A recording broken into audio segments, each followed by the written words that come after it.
To the United States of America, where former Nigeria's Vice President, Professor Yemi Osinbajo, alongside other prominent Nigerian political figures, are currently making waves at the 2024 Democratic National Convention in the heart of Chicago, United States, as a distinguished guest of the National Democratic Institute, NDI, a prestigious organization fiercely devoted to championing democratic values across the globe. Among the notable attendees is the resolute Labour Party's 2023 presidential candidate, Peter Obi, and the influential former Senate President, Ken Nnamani. While the NDI has confirmed an invitation extended to Tajuddin Abbas, the Speaker of the Federal House of Representatives, speculations surround whether he will join his assembly of political heavyweights. We have seen a situation that it's very easy for our politicians to go sample what is happening elsewhere and see and enjoy part of it. But it's been very hard to replicate it in Nigeria. Are the Nigerians the problem, or are the politicians the problem? Why are we not able to replicate what we learn from others right here in our country? I think it's as a result of a systemic failure. And once the system is bad, it takes a complete overhaul for that system to come alive. You know, in every system, there are subsystems. But this one now, the complete system itself is gone bad, especially our democratic system. First, we've never had a a transparent form of electing people. So once we have that transparent form of election, where the best emerge, and not a situation where mediocres emerge at the expense of the best, we'll keep going through this experience. First, like I said here earlier, for this whole thing to work, our electoral system needs to be reformed, so that way, if you go outside, you attend some of these conferences, you might bring it to bear here.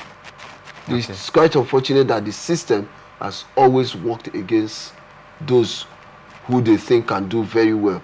They've always worked the system, the cabal, they are afraid of those people. Okay, because the convention that they went for right now is a convention that has two distinct changes and propositions that were made by the Democratic Party. First of all, there was the example that Joe Biden could really step down from advice from his party faithful and stakeholders. You should step down. You're getting old. Apart from the fact that he's getting old, I think his health is also failing. Exactly. So if his health is failing, the best thing to do is they better sacrifice Joe Biden and win the election than for them, because they want to please Joe Biden, and fail the election. So that's why I say it takes that will, strong will, for people to come out open and say, hey, you can't be part of this election. If you're part of it, we're definitely going to lose. Unlike some parts of Africa, where I see some persons that are bedridden, some are practically being pushed, and they are winning election for the 5th and 6th time. But now America, they know very well that if they allow Joe Biden become part of that election, they have already lost the election. Will we be able to learn from that example? I pray we do so.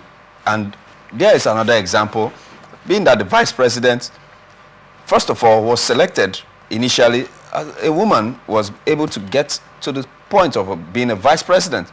And now she has been thrown up for the top one position of the president.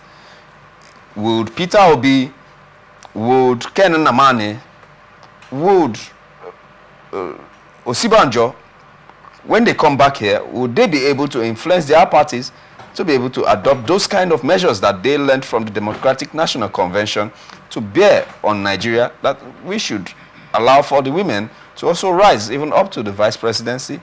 We should also see that those that are very ill and may not be able to continue maintaining political offices, be able to step down like Joe Biden, do they look like the personalities that will bring that to bear in our political terrain?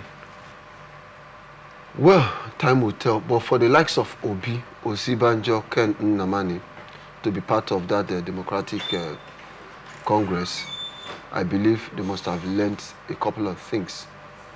For a woman to become the vice president or hold high political office in this country, it's a good thing. Women, they've risen to deputy governors, they've been in the Senate. At some point, we had Etiaba, Dame Etiaba, as a stopgap governor in Anambra State before Obi came back and reclaimed his mandate.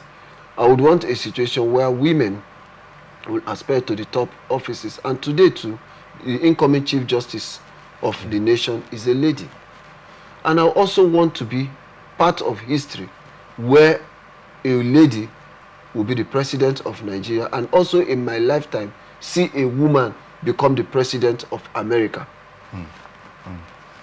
But once they are well equipped, nothing stops them from aspiring for high offices all over the world. Okay. Do you see women being able to do that? I mean, not just we being able to empower them, but are Nigerian women capable of taking the bull by the horn? Of course, they can. Thank God, our former president, who says his wife belongs to the other room, his wife belongs to the other room and not the political front. Exactly. That's his own mentality. Exactly. But as a man, if you have an understanding with your spouse, and she assures you, there's no level you cannot push your spouse to. Because they say behind every successful man, there's a woman. I also want a situation where they say behind every successful woman, there's a man also pushing him. Not just a man, the support of her spouse to push her to greater heights.